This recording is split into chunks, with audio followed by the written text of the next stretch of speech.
नमो हरिहंताणम्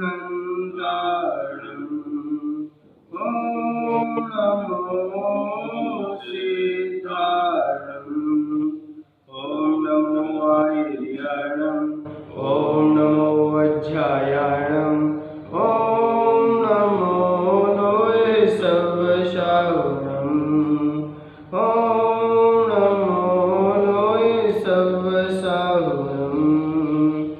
आपने आपको आप में वर लिया, चेतना को स्वयं ही प्रकट कर लिया।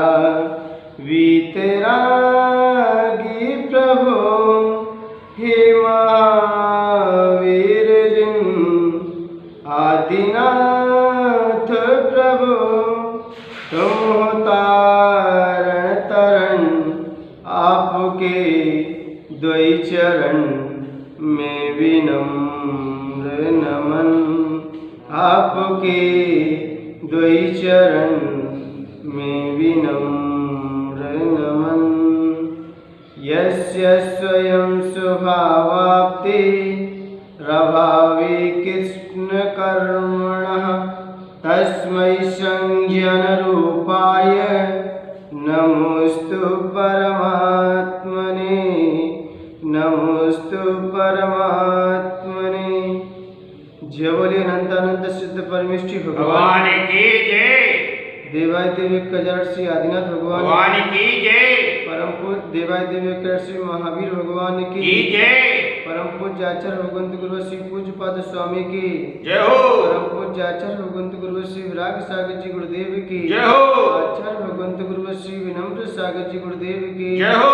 मथुरा सिद्ध क्षेत्र की जय। जय बोलो श्री विनायक सागर जी महाराज की जय। आइए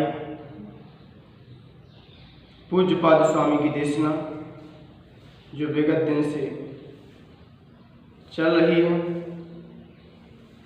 कल आचार्य भगवंत ने आपत्ति, विपत्ति और संपत्ति, संपत्ति का मतलब पूज्य आचार्य भगवंत का अभिप्राय था जो संपत्ति हमें यहाँ भी सुख दे और वहाँ भी सुख दे, उसे संपत्ति कहते हैं।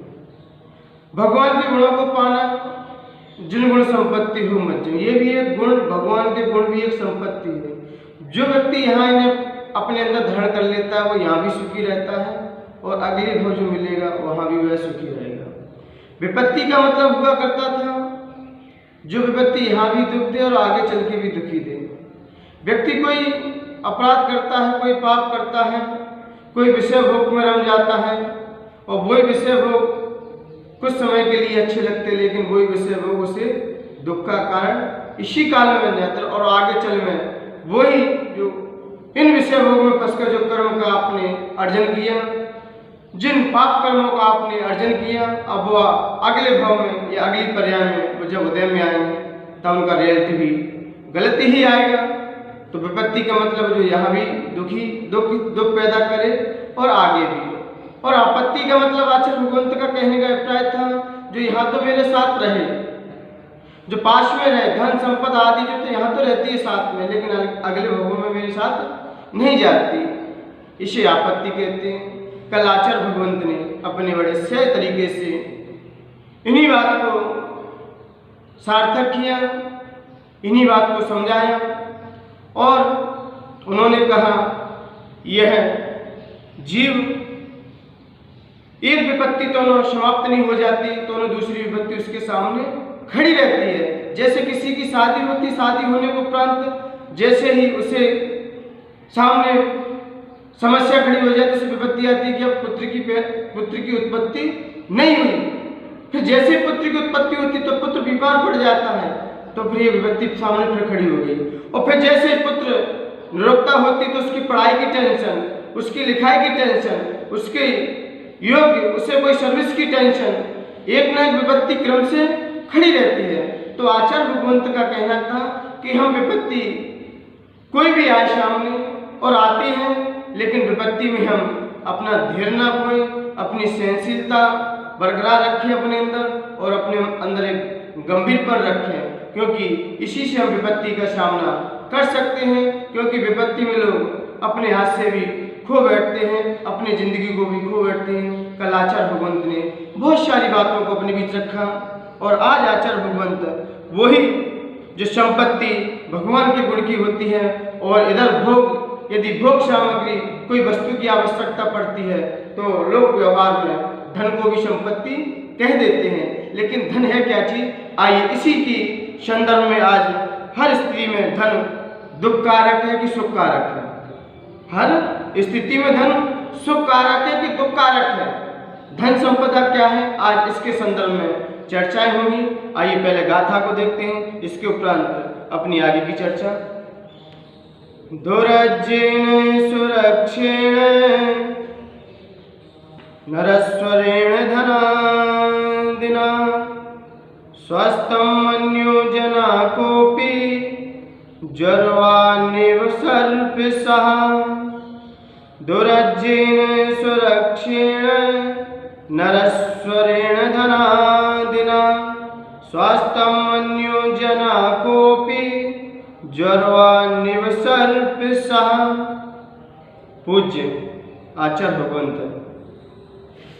इस कार्यक्रम में, इस श्लोक में अपनी बात बड़े सहज और सरल तरीके से कहने का भाव रख रहे हैं। दुरज्येन बड़ी कठिनाई से कमाए जाने वाले, क्या बड़ी कठिनाई से कमाए जाने वाले, असुरक्षित ना रहने वाला, यानी कि बड़ी कठिनाई से कमाए जाने वाले, और वो भी कैसा है? असुरक्षित, वो भी सुरक्षित रहने वाला, नश्वर विनश्वर है, वो भी रहने वाला नहीं है। वो क्या है? विनश्वर है। क्या चीज है ऐसी? धनादिना, पुत्र आदि, जो धन पुत्र आदि के द्वारा, स्वास्थ्यम मन्या, अपने आप को स्वस्थ सुखी मानने वाला, का अपि जना, कोई भी व्यक्ति, कोई भी मनुष्य, सर्पेशा, घी पीकर, ज्वरवान एवं ज्वर से पीड़ित मनुष्य किस तरह रह सकता है? किस तरह ज्वर से पीड़ित की तरह मूर्ख होता है। यानी कि क्या कहना है यहाँ पर कि यहाँ पर आचार्य भगवंत का कहना है कि बड़ी कठिनाई से कमाए जाने वाले धन तथा ये सुरक्षित न रहने वाला विनश्वर है। धन संपदा पुत्र आदि क्या है? विनश्वर है। ये एक तो बड़ी कठिनाई से प्राप्त होते हैं, लेकिन कठिनाई से प्राप्त होने के बावजूद भी ये भी कैसे हैं? विनश्वर है। और यदि कोई व्यक्ति इनमें ही सुखी मानता है अपने आप को, इनमें ही अपने आप को संपन्नता मानता है, इनमें ही अपने आप को बड़ा गौरवान्वित महसूस करता है, तो आचार्य भगवंत का कहना है स्वास्थ्यम मन्य, स्वस्थ, अपने आप को स्वस्थ सुखी मानने वाला, का अपि जना, कोई भी मनुष्य, घी पीकर, सर्पेशा घी पीकर, ज्वरवान एवं ज्वर से पीड़ित मनुष्य की तरह, जैसे कोई ज्वर से पीड़ित मनुष्य हो। कैसा? यदि किसी व्यक्ति को बुखार चढ़ा हो और वो व्यक्ति घी पीकर कहे कि मैं स्वस्थ हूं, तो इस व्यक्ति को क्या कहेंगे? मूर्ख ही सिद्ध करेंगे। क्यों कहा? क्योंकि जो व्यक्ति बुखार से पीड़ित हो, जिसे ज्वर चढ़ा हो, उसे घी पिला दिया जाए, तो घी और इधर बुखार से पीड़ित व्यक्ति को, ये दोनों ही क्या? अपोजिट है। क्या चीज है? अपोजिट है। व्यक्ति को जुकाम चढ़ा हो और जुकाम बड़ा परेशान कर रहा हो, उसे क्या? शिकंजी पिलाओ। क्या? सर्दी हो, किसी को जुकाम आ रहा हो तो उसे क्या पिलाओ? शिकंजी पिलाओ, तो उससे वो स्वस्थ हो जाएगा क्या? और बीमार पड़ जाएगा। तो ऐसे ही जो व्यक्ति ज्वर से पीड़ित है और अपने आप को घी पीकर यदि स्वास्थ्य माने, यदि निरोग अपना शरीर को निरोग करना चाहे, तो वह तीनों काल में भी निरोगता को प्राप्त नहीं हो सकता, और क्या? बीमार होकर एक दिन अंतिम स्टेज पे भी आ जाएगा, पहुंच जाएगा। तो आचार्य भगवंत कह रहे हैं ये धन संपन्नता, ये धन वैभव, ये एक तो ये बड़ी कठिनाई से प्राप्त होते हैं।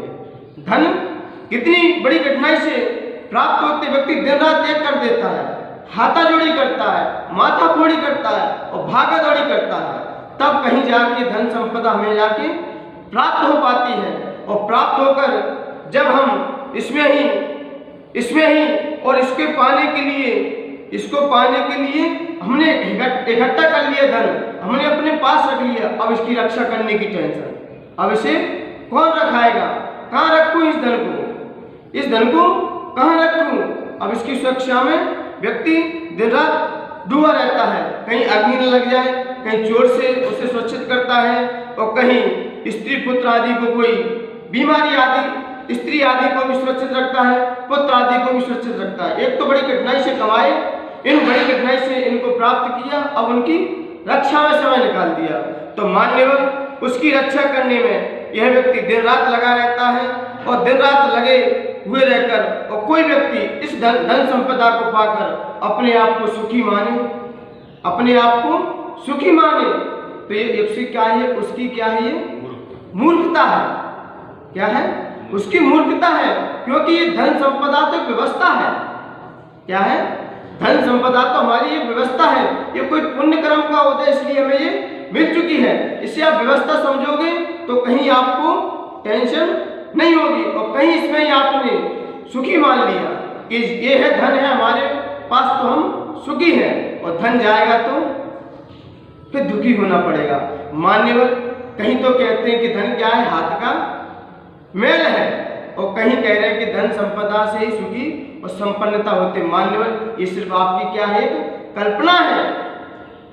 क्या है आपकी? ये मिथ्या कल्पना, एक कल्पना है आपके अंदर, एक सिर्फ क्या है, इच्छा है आपकी कि हमारी इसमें सुख समृद्धि है, हम ये हमारे पास है तो हम सुखी हैं।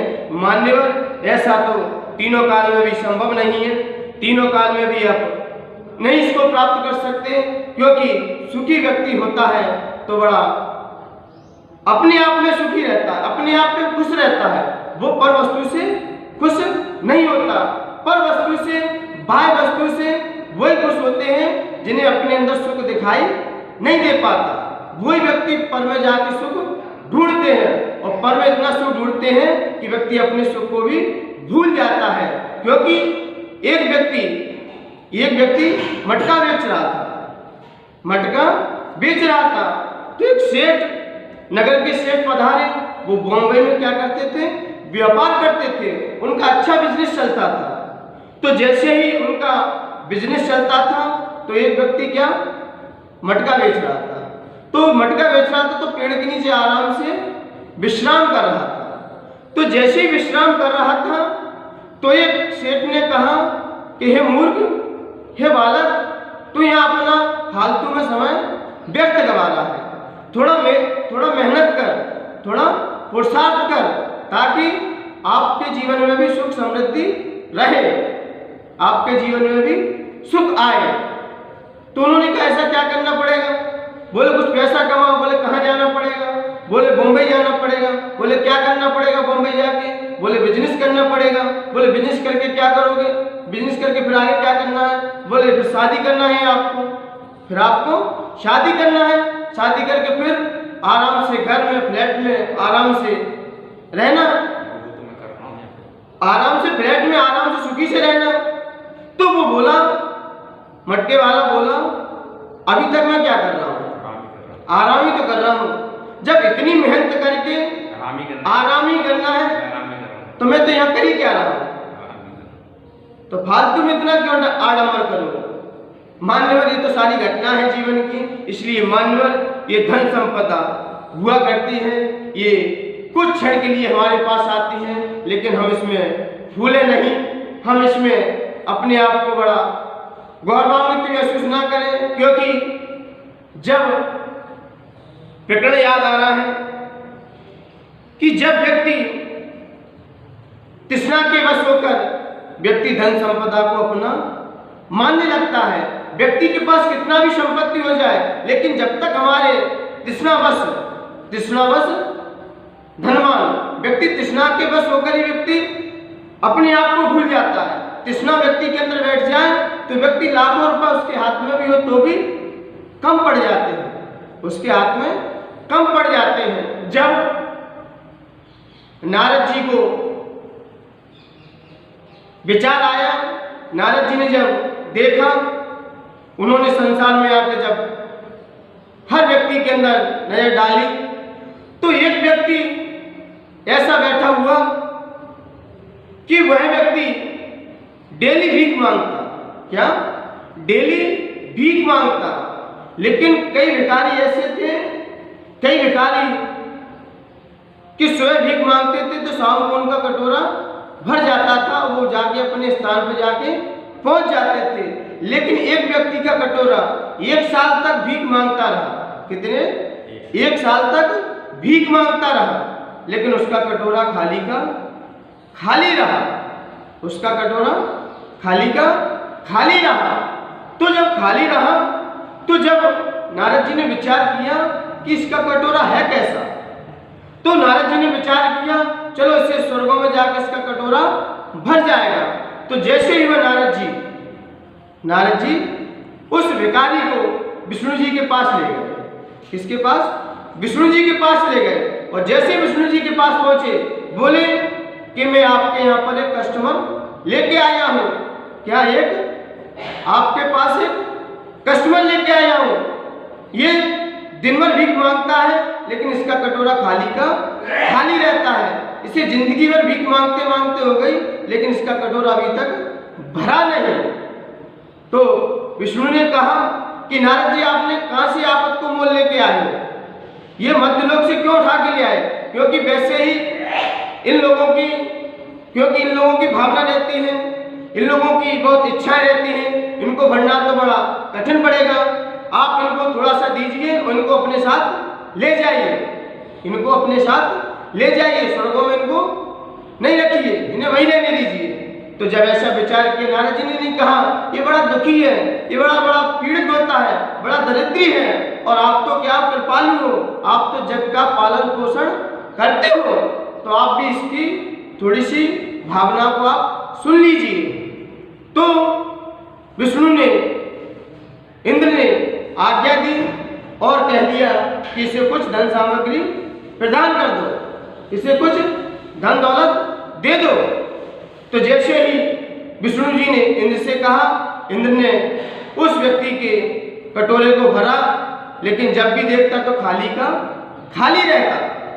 तो जब खाली का खाली रहता, तो जब विष्णु ने कहा, जब इंद्र ने कहा कि राजन, मैंने सारे कुबेर के पूरे दरवाजे खोल दिए हैं। क्या? कुबेर के पूरा दरवाजे खोल दिए, पूरा धन इसकी कटोरे में, इसके पात्र में पूरा धन उड़ेल दिया है, लेकिन जब भी आता हूँ 5 मिनट के बाद तो कटोरा खाली का खाली रहता है। तो जैसे ही नारद जी कुछ समय के उपरांत जब स्वर्ग में आए, तो देखा तो बालक का, उस भिखारी का कटोरा कैसा था? खाली पड़ा, खाली देखा। तो विष्णु ने जिज्ञासा रखी, नारद जी ने कहा आप किस भिखारी को मेरे पास लेके आए हो? मैंने सारी धन संपदा इसके पात्र में उड़ेल दी, तो भी इसका पात्र कैसा? खाली है। तब विष्णु ने विचार किया, सारे इंद्रों ने बैठ के मीटिंग की, पहले इसके पात्र को देखा जाए कि पात्र किसका है इसका। तो जैसे ही पात्र को देखा, जैसे ही सामने पात्र को रखा, तो पात्र देखा, पहले तो वह दिखाई नहीं दे रहा था, वो किसी को दिखाई नहीं दे रहा था, और वो भी किसी को दिखा नहीं रहा था। तो जैसे ही पात्र को, जैसे ही उससे बड़े विनय के साथ, बड़ी उससे अन्य विनय की कि अपने पात्र को पहले दिखाइए कि पात्र है किसका। जब उसने जैसे तैसे पात्र उसके हाथ से नीचे आके गिर पड़ा, तो नीचे देखा तो नीचे उस पात्र से आवाज आई कि जिस पात्र को आप भर रहे हो, उस पात्र को तीनों लोगों की संपदा भी यदि सामने उस पात्र में डाल दी जाए, तो वह पात्र खाली का खाली रहता है, कृष्ण का पात्र। तो जैसे ही देखा तो पात्र वो नहीं था, पात्र एक मनुष्य की खोपड़ी थी। क्या थी? मनुष्य की खोपड़ी थी। मनुष्य की खोपड़ी ऐसा वो पात्र है जिसमें कितनी भी विषय सामग्री डाली जाए, कितनी भी धन संपदा उड़ेल दी जाए, तब भी वह पात्र खाली का खाली रहता है। तो मान्यवर तृष्णा के बस, तृष्णावश क्या बोलते हैं? तृष्णावन संसार में तृष्णा जीवन में व्यक्ति को रुला देती है, चिल्ला देती है, और तृष्णा के कारण व्यक्ति जिंदगी भर उसी में बैठा रहता है, चिंता करता रहता है। इसलिए मानव उस चिंता के कारण अंतिम उसकी चिता भी बन जाती है, तब भी उसमें तृष्णा की पूर्ति नहीं हो पाती। मान्यवर इसके दो अर्थ निकलते हैं, तृष्णा वश या तृष्णा को बस में व्यक्ति रोता है, और जिसने तृष्णा को बस में कर लिया है, जिसने तृष्णा को जीत लिया है, तो व्यक्ति धन से संपन्न हो सकता है। क्योंकि जिसने तृष्णा को अपने बस में कर लिया है, तृष्णा को अपने बस में कर लिया है, तृष्णा को जिसने अपने जीत लिया है, तृष्णा को जिसने अपने हाथ में ले लिया है, तो वह व्यक्ति भी क्या संतोष रूपी धन से अपने आप को जीत सकता है। और जिसके पास संतोष रूपी धन है, जिसके पास समता रूपी धन है, जिसके पास भगवान रूपी गुण संपत्ति है, भगवान रूपी संपत्ति है, तो वह व्यक्ति अपने आप को भी जीत सकता है, अपने आप को भी विजय प्राप्त कर सकता है। और जिसके हाथ में तृष्णा रूपी आग है, तो वह 3 काल में भी धन संपदा कितनी मिल जाए तब भी वह जीत नहीं सकता। जब भी देखो तब हारा ही मिलता है। और जब भी इस संसार से यह विजय प्राप्त करेगा, इस संसार को जीतेगा, इस संसार पे अपना अनुशासन करेगा, कब करेगा? जब इसके ऊपर जिसके हाथ में संतोष रूपी धन आ जाए, तो व्यक्ति हमेशा संपन्नता की ओर हुआ करता है, संपन्नता को पाया करता है, और संपन्नता को पाकर अपने लक्ष्य को भी प्राप्त कर लेता है। आपने जीवन में 2 प्रकार के लोग हुआ करते हैं, 2 प्रकार के भगवान महावीर स्वामी की 2 प्रकार की संतान थी। बताइए सबसे धनवान कौन है? सबसे बड़ा त्यागी कौन है संसार में? श्रवण के साधु। सबसे बड़ा त्यागी कौन है? संतोषी। सबसे बड़ा त्यागी कौन है संसार में? यदि देखा जाए, चिंतन किया जाए, तो सबसे बड़ा त्यागी दिखाई देता है, तो श्रावक दिखाई देता है कि साधु ही सबसे बड़ा त्यागी? देखने में तो साधु आते हैं, देखने में तो साधु लगते हैं, लेकिन वास्तविकता देखी जाए तो सबसे बड़ा त्यागी है मनुष्य। कौन? श्रावक। क्यों त्यागी है? क्योंकि साधु ने तो एक तरफ यदि नोट की गड्डी रख दी जाए, एक तरफ नोट की गड्डी रख दी जाए, और एक तरफ अमूल रत्नों को रख दिया जाए। क्या? अमूल्य रत्नों को रख दिया जाए, जो बेशकीमती, जिनकी कोई कीमत नहीं है, और एक तरफ वो रखे, एक तरफ वो रखे। बताइए यदि दोनों आपके पास रख दिए जाएं, तो आप कौन सी चीज को प्राप्त करना चाहोगे? रत्नों को। किस चीज को प्राप्त करना चाहोगे? कौन से रत्नों को? एक तरफ संतोष रूपी रत्न रखें, समता रूपी रत्न रखें, और एक तरफ धन दौलत रखी है। बताओ कौन किसका त्याग करता है? संतोष को ग्रहण करना चाहिए महाराज। कौन किसका त्याग करता है? तो इसकी अपेक्षा से देखा जाए तो श्रावक बड़ा त्यागी है, क्योंकि गृहस्थ श्रावक ने उन अमूल रत्नों को त्याग कर दिया है, और साधु ने क्या? इन कीमती रुपए पैसे का ही तो त्याग किया है। तो सबसे बड़ा त्यागी कौन होगा? क्योंकि साधु ने तो सिर्फ धन दौलत परिवार का ही त्याग किया है, और श्रावक ने तो इस सम्यक दर्शन, सम्यक ज्ञान, इस सम्यक चारित्र रूपी रत्नों को ही छोड़ दिया है, इनको नहीं पकड़ा है। बताइए त्यागी कौन है? मान्यवर, ये तो कथन करने की विवक्षा है, ये तो हमारे समझने के तरीके हैं कि हम किस अभिप्राय से समझ रहे हैं। यदि आपने इन अमूल रत्नों का त्याग कर दिया है, इन अमूल रत्नों को छोड़ दिया है, तो मान्यवर आपने अपने जीवन में सबसे बड़े, इस अपेक्षा से देखा जाए तो आप बड़े त्यागी हो। और मुर्राज ने छोटा ही तो त्याग किया है, धन दौलत ही तो छोड़ी है, लेकिन उन्होंने किसको पकड़ा है? रत्नों को। संतोष रूपी रत्नों को पकड़ा है, इस अमूल रत्नों को पकड़ा है, क्योंकि वो जानते हैं ये वाला धन दौलत तो मेरा पुण्य का उदय है, मेरा जब तक पुण्य साता में बैठा हुआ है तब तक ये मेरे साथ रहेगी, और जैसे ही मेरा पुण्य क्षीण होगा तैसे ये क्या है? नश्वर है। ये तो क्या है? ये तो विनाशक है, आज है और कल नहीं, ये क्या है, तो कल्पना है हमारी, ये तो हम इसमें सुख माने, ये मेरी क्या है, कल्पना है। लेकिन वास्तविकता सुख देखा जाए तो किसमें है, संतोष रूपी धन में। जिस व्यक्ति के पास संतोष रूपी धन है तो व्यक्ति वो हमेशा खुश और संपन्न रहा करता है, और जिसके पास ये दौलत, ये शोहरत है तो आज है और कल नहीं है। क्योंकि यही व्यक्ति के अंदर जब हमने तृष्णा को वश में कर लिया है, तृष्णा को जीत लिया है, तृष्णा को अपने काबू, उस पर तृष्णा पर विजय प्राप्त कर ली है, तो हमारा जीवन खुशहाल रहेगा, हमारा जीवन महकता हुआ रहेगा। मान्यवर, ये तृष्णा रूपी अग्नि को किसी भी, कितनी भी इसमें धन संपदा डाल दी जाए लेकिन तो ही वह कभी भर नहीं पाती। इसलिए मान्यवर, इस संसार में ये धन दौलत मिली है आपको, ये आप इसको व्यवस्था समझिए, आप अपनी बुद्धि को इसमें मत खपाइए, क्योंकि ये आप व्यवस्था समझते चलोगे तो कहीं भी आपको टेंशन नहीं होगी, और कहीं आपने इसमें ही अपना जीवन यापन कर दिया तो ये धन दौलत भी आपके अंत समय में क्या मजाक उड़ाएगी। क्योंकि धन दौलत व्यक्ति जोड़ लेता है। मैं ये नहीं कह रहा हूं कि धन दौलत मत कमाओ, आप इतनी धन दौलत कमाओ कि आपके समान दुनिया में कोई पैसे वाला ना हो, इतनी शोहरत कमाओ कि आपके पास आप जैसा कोई दुनिया में दूसरा प्राणी ना हो, लेकिन इस धन दौलत को ऐसे छोड़ो कि तन पे कपड़ा भी ना रह जाए। यदि तन पे कपड़ा भी रह जाता है, कोई आपसे किसी से लगाव भी रह जाता है, तो मान्यवर आपको अपनी मंजिल की भी प्राप्ति नहीं हो सकती। क्योंकि तीर्थंकर भगवान के पास भी इतना धन दौलत थी, इतनी शोहरत थी, क्या कमी थी? तीर्थंकर भगवान के पास क्या कमी थी? क्या कहते हैं कि जो संसार में विषय सुख होता तो तीर्थंकर ही क्यों त्यागा? यदि इस विषय भोग सामग्री में सुख होता, धन दौलत में सुख होता, तो तीर्थंकर ने क्यों त्यागा?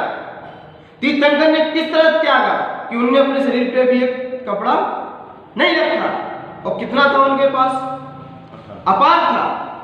लेकिन उन्होंने सत्यता को जान लिया कि वास्तविक वस्तु क्या है, सत्यता क्या है और वस्तु व्यवस्था क्या है। उन्होंने वस्तु व्यवस्था को समझकर उन्होंने अपने गुणों की प्रति अपना मुख मोड़ा, और उन्होंने इतना त्यागा कि उनके शरीर पर भी वस्त्र नहीं रहा। और यदि जोड़ते जोड़ते मर जाते तो व्यक्ति लास्ट में क्या मजाक उड़ाते। जो व्यक्ति धन संपदा में अपना जीवन यापन कर देते हैं, उन्हें वस्तु व्यवस्था को नहीं समझ पाते, वस्तु व्यवस्था को नहीं जान पाते, तो लास्ट में वो व्यक्ति क्या होते हैं? रोते हैं, चीखते हैं, चिल्लाते हैं। क्योंकि हमारा जन्म भी कैसे हुआ है? रोते रोते हुआ है। कबीर दास ने भी कहा है, कबीर जब हम पैदा हुए जग हंसे हम रोए। क्या? कबीर जब हम पैदा हुए जग हंसे हम रोए, अब ऐसी करनी कर चलो हम हंसे जग रोए। अब ऐसी करनी कर चलो कि हमारा रोते हुए जन्म हुआ है। अब ये नहीं कि आपका जीवन रोते ही हुए निकले। यदि आप विषय भोग धन संपत्ति में ही रहोगे तो आपका जीवन भी कैसा रोता हुआ निकलेगा। मान्यवर, जब हम सत्यता को जान जाएंगे, इस वस्तु व्यवस्था को जान जाएंगे, तो हमारे यहाँ भी एक दिन हमें भी अपने लक्ष्य की प्राप्ति होगी। और यदि हम अपने लक्ष्य की ओर नहीं मुड़े तो हमारी क्या मजाक उड़ेगी, दूरदर्शन। क्योंकि आपने देखा होगा, जो व्यक्ति धन दौलत परिवार में ही अपने जीवन को खपा कर देते हैं, इस दुनिया से विदा लेते हैं, तो लोग चौराहे पे फिर क्या कहते हैं? जब उनका अंतिम जनाजा निकलता है तो लोग क्या कहते हैं? क्या कहते हैं चौराहे पे? कि राम नाम सत्य है, अनंत नाम सत्य है। लेकिन तूने क्या सत्य माना? धन सत्य है, परिवार सत्य है, दौलत सत्य है, ये भोग संपदाएं सत्य है। तू इसको ही असत्य को सत्य मानता रहा, और चौराहे पे देखते ही लोग मजाक उड़ा रहे हैं। क्या कह रहे हैं? किसका नाम सत्य है? राम का नाम सत्य है, अनंत का नाम सत्य है। और ये किसने समझ लिया? ये सब चौराहे पे उड़ाते हैं लोग। मजाक उड़ती कि नहीं उड़ती? देखिए, खुलेआम में लोग मजाक उड़ा रहे हैं। लेकिन किसी साधु की समाधि होती है, किसी संतोषी प्राणी की समाधि होती है, जिसने अपने जीवन में धन रूपी, जो संतोष रूपी धन को धारण कर लिया है अपने जीवन में, उसकी भी सब यात्रा निकलती है। तो कोई भी नहीं कहते कि राम नाम सत्य है, अनंत नाम सत्य है। क्योंकि उसने जीवन के जीवन की अर्थी निकलने से पहले ही उसने जीवन के अर्थ को समझ लिया। तो इसलिए जिसने अर्थी के पहले जीवन के अर्थ को समझ लिया तो उसकी मजाक नहीं, उससे अपनी मंजिल की प्राप्ति होती है। जो संतोष रूपी धन लेकर अपने जीवन यापन करते हैं तो उन्हें भी एक दिन मंजिल की प्राप्ति होती है और उनकी मजाक नहीं, उन्हें मंजिल की प्राप्ति होती है। इसलिए मान्यवर, आप भी इस संतोष रूपी धन को अपने जीवन में धारण कीजिए। ये धन संपदा एक तो बड़ी कठिनाई से प्राप्त होती है, बड़ी मेहनत से प्राप्त होती है, और लेकिन इसकी सुरक्षा करने के लिए हमें बड़े इंतजाम करने पड़ते हैं। और जैसे ही इंतजाम करते हैं और ये कहीं चोरों से इसका सावधानी बरतनी पड़ती है, आदि बड़ी कठिनाई से इसका सामना करना पड़ता है। इसलिए मान्यवर, इससे यदि हम सुखी माने, अपने जीवन को खुश माने, तो इसी प्रकार है जिस प्रकार कोई बीमार व्यक्ति, कोई बुखार जड़ व्यक्ति अपने आप को घी पीकर सुखी मानता है तो वह व्यक्ति मूर्खी कहलाता है। इसलिए मान्यवर, आपकी मजाक ना उड़े, आपके जीवन में मजाक ना उड़े। आप अपने जीवन के अर्थी से पहले अपने जीवन के अर्थ को समझ लें, तभी हमारा जीवन सफल हो सकता है, नहीं हमारा तो संसार बढ़ता ही रहेगा। यदि हमने जीवन की अर्थी से पहले अर्थ को नहीं समझा, इसलिए मानव उसको भी समझने का प्रयास कीजिए। आप वस्तु व्यवस्था को समझिए तो कहीं व्यक्ति न दुखी रहेगा न सुखी रहेगा। जब भी उसे वस्तु व्यवस्था को समझता रहेगा तो वह आत्मीयता से खुश रहेगा, संपन्न रहेगा। इन्हीं पवित्र भावनाओं के साथ जय बोले आचार्य भगवंत गुरुवर श्री विनम्र